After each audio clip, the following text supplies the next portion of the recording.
Good morning. This is Dr. Darlena McHenry with St. Carey's Classroom, and I am here with Dr. Tola, the Academic Vice President of Adama Science and Technology University. Good morning, Dr. Tola. Good morning. Yes, I am here in Adama, Ethiopia. It's also called Nazareth, Ethiopia, but we're talking about the university. Dr. Tola, can you give us a little bit of information about yourself? Yeah, thank you for your coming and choosing Adama Science and Technology University for this interview. My name is Tola Bariso. I get my diploma from Adama University in Educational Science and Planning, and my MBA from Open University, UK, and my PhD from Adama Science and Technology University in Business Management field. And currently now I'm working as Academic Vice President. In the last many years, I have serving different offices. So far, I served for about 20 years in different offices. And one is the Oromia Regional Bureau. I was vice head, and then I was also a school director. I was also project coordinator for UNICEF at district level for some 2-3 years. Ah, okay. And currently, now I am serving as Adama Science and Technology University as Academic Vice President. Yes, so you have background in international development, which is wonderful, and then you have a background also in the schools, which is also very special, and so now you've brought your expertise to the university. Yeah. Now tell us a bit about Adama Science and Technology University. Yeah, initially this university was established as technical teachers college. Okay. And later it promoted to university. And just 1 year before it is selected as a Science and Technology University by Ministers of Council. So we have, of these 31 universities in Ethiopia, now we have 2 Science and Technology University. So this is the first Science and Technology University. Okay. Fantastic. What are some of your goals? What are some of your objectives? Some of your programs that you have here? As I said, this is Science and Technology University.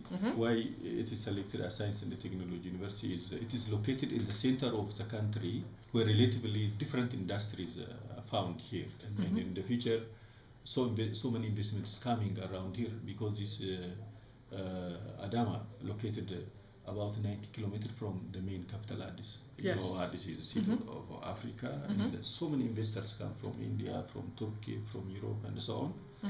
So why this university is selected as science technology is because it is technology, it is locational importance to produce skilled manpower in applied fields.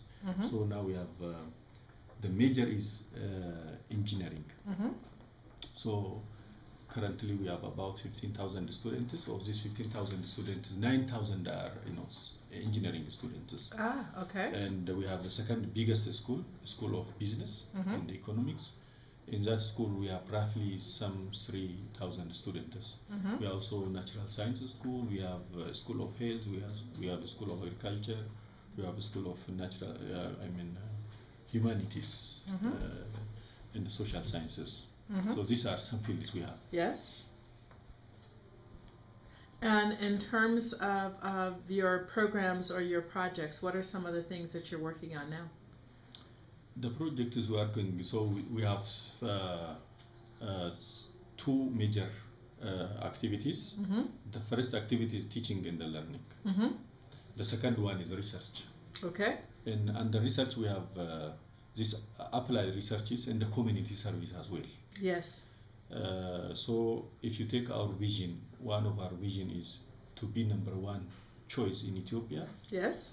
And to be well distinguished university in the world. Yes. So this is our vision. Yes. To realize this vision, first we have to teach our students very well. And the second, we have to serve also the community. Yes. And we have to do also some researches, the researches which can change the life of the people, yes, the community. Yes. How can scholars in the U.S. support you? What can we do? You see, this time, as you know, you might hear about Ethiopia. In the past, we have only 2 universities in the yes, country. Yes. But only in these 20 years we have 31 universities. Yes. And the intake capacity of this university reached 185,000 a year this time in all institutions, including the public one, I mean the private one.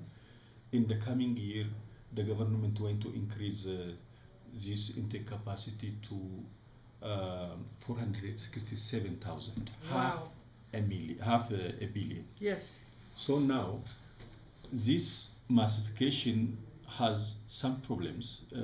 We need in quality, yes. in relation to quality. Yes. So we have to cope up with this problem. This is a major problem. Yes. Because so many children should come to schools, and now there are about 20 million children in the school system.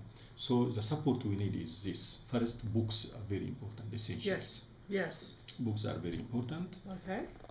We need the books in fields I explained you. Yes. I already explained you the field we have in this university. Yes. We need laboratory equipment.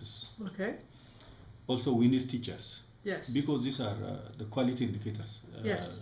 Availability of books, laboratory equipment, yes. Good professors. Yes. Now we have also a scarcity of all these things. Now we are hiring instructors from India, from Philippines, and from Cuba and so on, because relatively we find a cheaper price in these countries. Yes. We cannot afford the professors from US or Europe.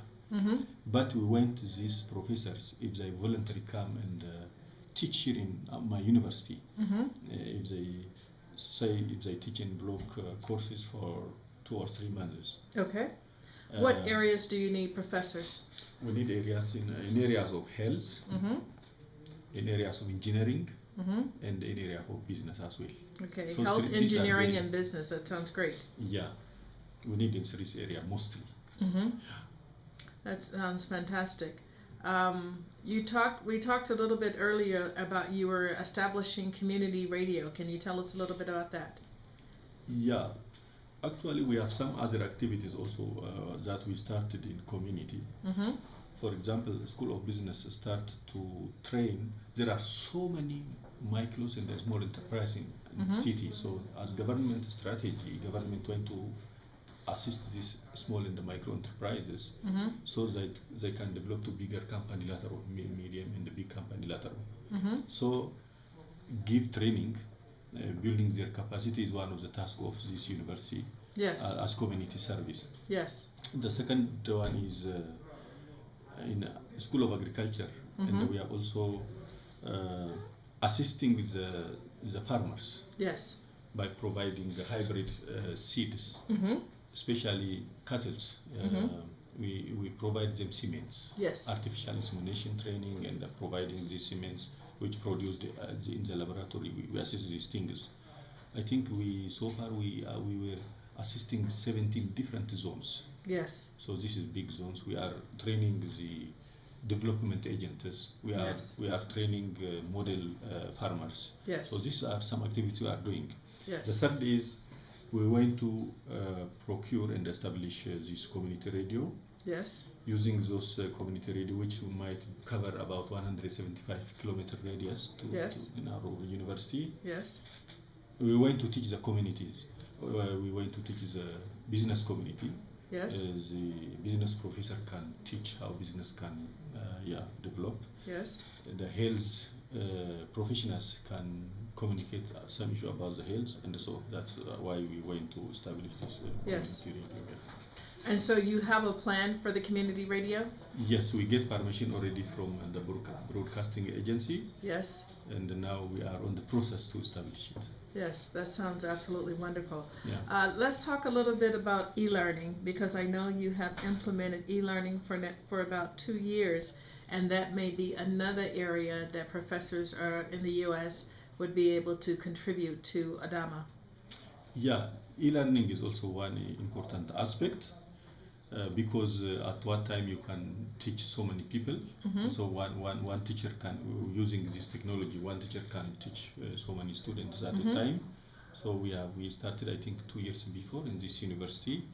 We started teaching some courses. In the past, this learning was only under one school, but now we we established at university level, Mm-hmm. and we assigned a coordinator, Mm-hmm. and now we advertised the position to recruit some experts, and we want to expand that. So this is one way of improving our quality education. In addition to getting additional teachers, extra books, lab equipment, using this technology learning also can contribute for quality of education, we believe.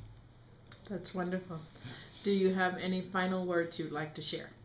Yeah, my final word is since education can be done for the betterment of society, I think making better, creating better society has no border.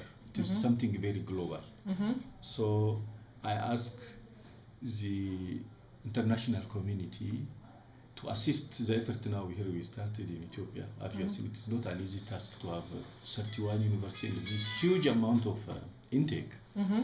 So I think these people can be not only the workforce of Ethiopia, but the workforce of the world elsewhere. So I really kindly ask people to assist us by providing books, by providing lab equipment, by sending teaching to come and teach in our university. We can provide them traveling cost, accommodation, and some amount of money, pocket money, Yes. so that they can teach, share their experience, and assist Ethiopia and assist the world. Sounds wonderful. Thank you so much for your time. Thank you.